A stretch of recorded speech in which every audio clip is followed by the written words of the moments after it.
Break के बाद आपका स्वागत और एक बार फिर से बात करते हैं कुदरत के कहर की। जी हां, चमोली, उत्तराखंड के चमोली जिले के रैनी गांव में जो आज आपदा हुई, वहां ग्लेशियर टूटने की वजह से जो तबाही हुई, उसको लेकर यह बड़ी खबर कि रैनी गांव में रेस्क्यू जारी है। अभी तक 10 लोगों के शव यहां से बरामद हो गए हैं। जोशीमठ के पास ग्लेशियर टूटा था और यहां पर राहत बचाव कार्य जारी है। सेना की 4 टुकड़ियां मौजूद हैं।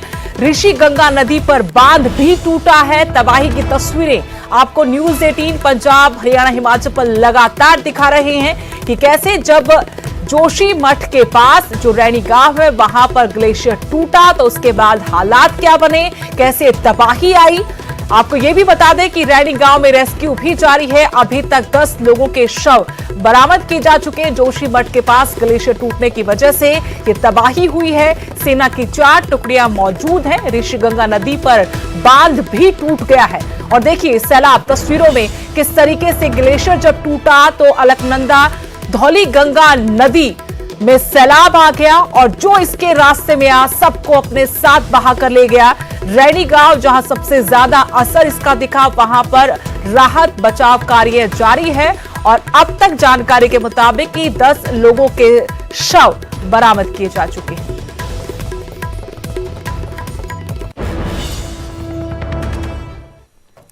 उत्तराखंड के चमोली जिले के तपोवन क्षेत्र में एक बिजली परियोजना के पास अचानक हिमस्खलन के बाद धौली गंगा नदी में जलस्तर बढ़ गया। इस तबाही की वजह से भारी नुकसान की खबर है। राहत बचाव का काम जारी है। इस बुलेटिन के आखिर में जाते इसी पर यह खास रिपोर्ट आपको दिखाते हैं।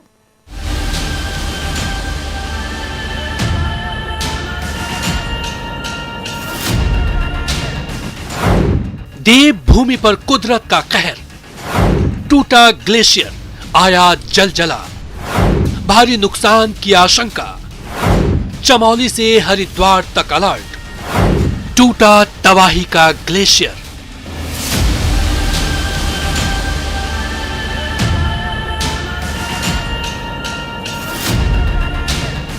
दहशत की इन तस्वीरों को देखिए।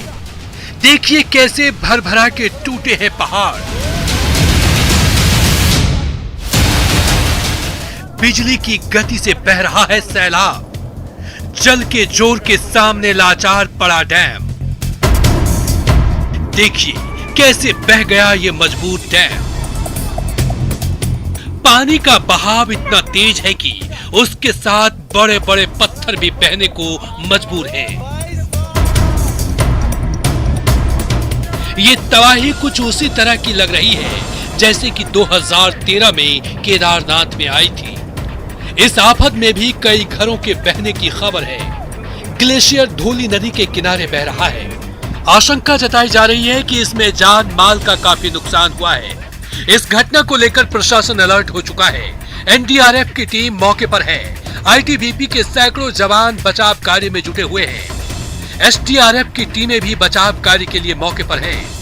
ऑलरेडी सभी एजेंसीज अलर्ट हैं। एनडीआरएफ भी अलर्ट हो चुका है। एसडीआरएफ पहले से जोशीमठ में था, जो स्टेट का कंपोनेंट है, और आईटीबीपी ऑलरेडी जोशीमठ में बटालियन की शक्ल में है, तो वहाँ के कमांडेंट से भी हम लोग टच में हैं और वहाँ की भी 2 टीमें काम पर लग गई हैं और ज़रूरत पड़ेगी तो और भी मैन पावर लगाया जाएगा।